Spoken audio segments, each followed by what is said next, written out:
These are some terminologies we should be aware before we will jump onto the risk assessment process. We have our asset. Asset, I hope you all are aware. Basically, asset are valuable resource you are trying to protect. Asset can be data, it could be systems, it could be people, it could be building, it could be property, or so forth. The value or criticality of the asset will dictate which safeguard organization are your most valuable asset. Always remember this. People are our most valuable assets from exam point of view also. Then we have threat. Threat is a potentially harmful occurrence like a earthquake, a power outage, or we have a ransomware threat like the famous one was WannaCry. We have our vulnerability. Vulnerability, let's take an example of vulnerability for a person. In case we say there is a vulnerability, person is vulnerable if he or she has diabetes or heart problem or our Microsoft operating system which always has inherent bugs and security flaws. So vulnerability is kind of a weakness within the system or person. Then we have risk. To have a risk, a threat must associate with a vulnerability. We have formula to calculate the risk. It's threat into vulnerability. We also add one more equation into this, impact. Impact, I hope you are aware. Impact is what will be the impact of something. What will be the outcome or impact if two stone collide or two people are meeting each other off, or if a nuclear bomb strike will happen, what will be the impact? With impact, our risk formula will be threat into vulnerability into impact. So impact is basically the severity of the damage and usually expressed in monetary value, could be dollar or rupee. So let's use the impact formula using a boat scenario in which we have two boats. We have our two boats and let's jump onto. here we have our two boats. One boat is filled up with, let's assume, 30 people, and on the bottom side we have our empty boat, like you can see.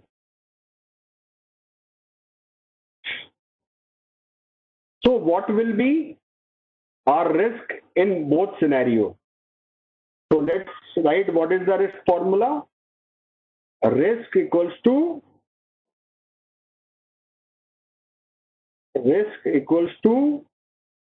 threat into vulnerability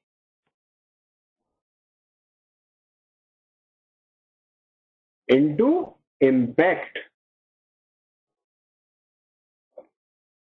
So let's assume in both scenario the threat could be tsunami wave. In both scenario it's same. Let's give it a some number also. So we will say in case of people filled boat, threat is 5.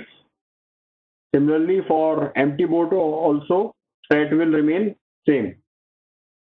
Vulnerability or weakness, again we will assign same value to both of them, considering both are same. And vulnerability could be the boat can easily sink down. So again we will assign a value. In this case, the vulnerability is again 5. For empty boat, it's same, since both of them are of same shape and can sink down easily. The impact, in case of boat filled with people, the impact will be higher. Here we are assigning a value 50. In case of empty boat, the impact will be less, since it doesn't have any people. We will assign a value 10. So total risk in case of filled boat is around 1250. While in case of empty boat, total risk is 250. So this is how we calculate our risk in actual scenario also.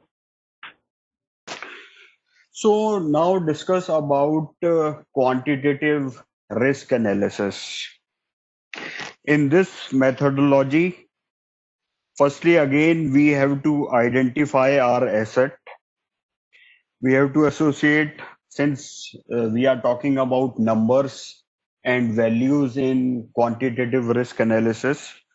So we have to associate our value to our asset. Since our asset I have already covered in previous slide, but let's understand from number point of view.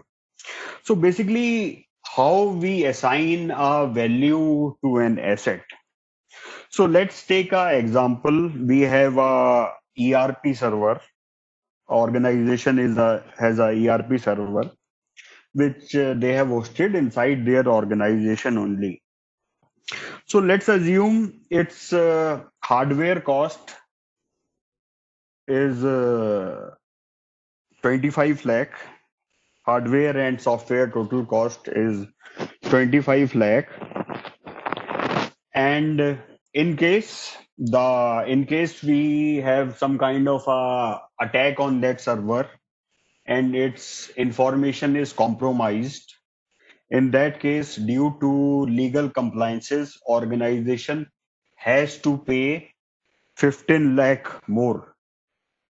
So in that case, the asset value of that server is original 25 lakh plus 15 lakh.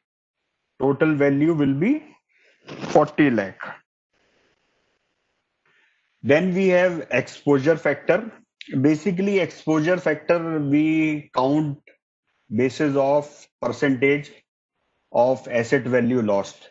Let's assume, again take case of our ERP server. If a ransomware attack compromise our server, in that case, our entire server is gone. That means we have a 100% exposure factor. That means the loss to the company will be 40 lakh multiplied by 100%. It will be again 40 lakh. Third term is single loss expectancy. Basically, it is the cost of one loss. If a attack will happen on the server at one time, what will be the cost? So we have a formula in which we multiply asset value with exposure factor. That is 40 lakh multiplied by 100%, it will be 40 lakh. Then we have annual rate of occurrence. Annual rate of occurrence is in a year, typically how many attacks or how many losses we are having. Let's assume we are having 10 ransomware attack on our ERP server. Based on that, we will calculate our annualized loss expectancy, which is cost of loss per year.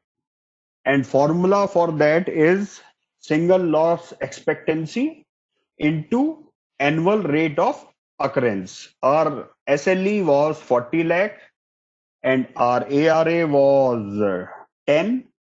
So our annualized loss expectancy is 400 lakhs. So let's see this through a graphic also. So here we have our ERP server.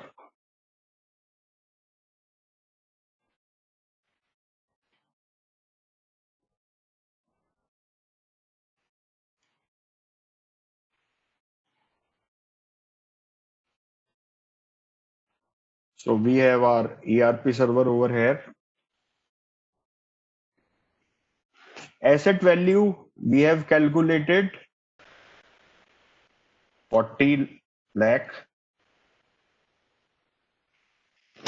Exposure factor EF equals to 100%. So our SLE or single loss expectancy will be SLE equals to asset value multiply by exposure factor. That means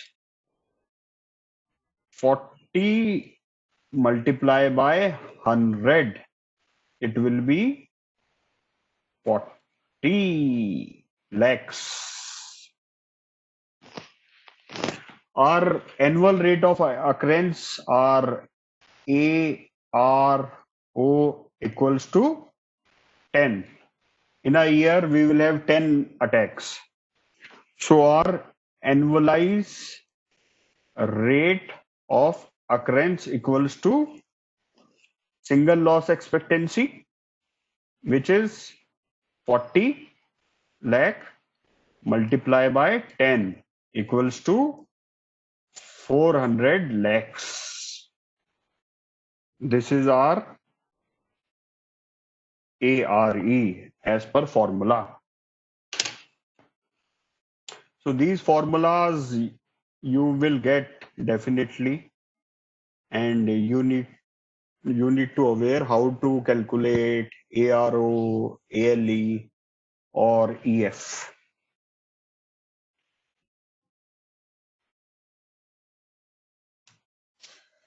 Now here is our qualitative risk approach. Again, here we don't assign any value to this. Rather, we keep low, medium, or high rating. On the left hand side, we have the probability, which is low, medium, or high. On the right hand side, we have the impact. What kind of an impact will be there on the asset? Again, it could be low, medium, and high. We create these table for all the critical assets, and based on this, as on the bottom right hand side, you can see the red one are risk at high risk. So organization put the relevant control based on these metrics. So here we have total cost of ownership and return on investment. Total cost of ownership means the total cost to mitigate the safeguard. So let's assume, let's go back on our ERP server again. We have our ERP server over here on the left hand side. So in order to secure this ERP server from ransomware and advanced malware attack, what we will do? We will buy a advanced malware software.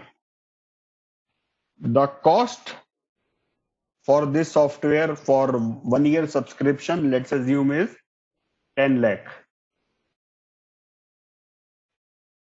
Then let's assume we have gone with Cisco M.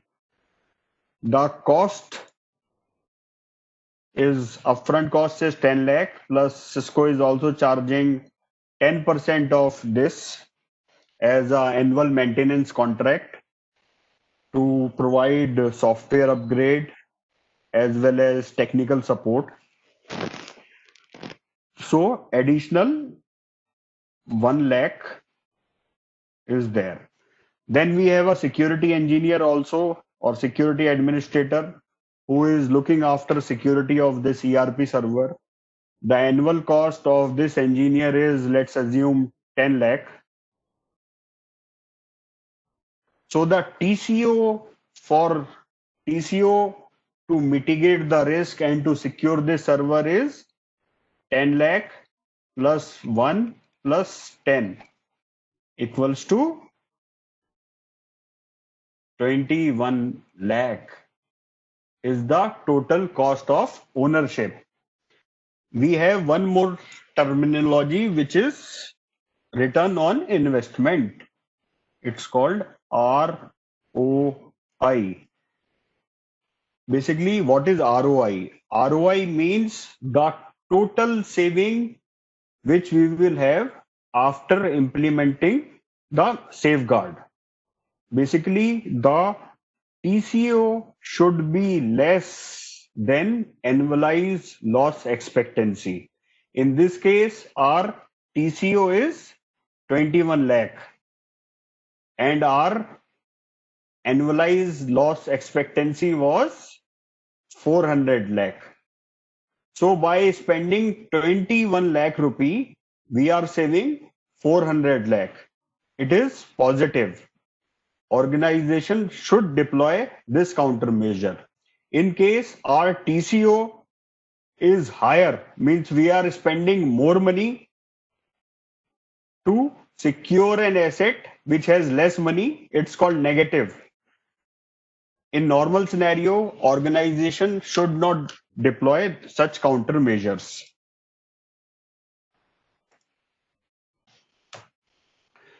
So basically we have in risk, we have three choice also. So either we can accept the risk in case the less risk is less and the countermeasures are expensive. In that scenario, organization usually accept the risk. Second one is mitigate the risk by placing a proper countermeasure. We mitigate the risk. Third one is transfer the risk. Transfer means for an example, we buy a insurance from a insurance company. In case there will be some mishappening with our asset, we will get the money from insurance agency. And the last slide for this domain is basically we have two type of risk. One is inherent risk, which means the amount of risk that exists in absence of any control. And second one is residual risk, which means even after implementing the control, some risk remain with an asset, that is called residual risk. With this, our domain one is completed. Our domain one, which is security and risk management, is over. Now we will move over to our second domain. I hope the content which I am trying to present is relevant and will make some kind of a benefit to you people.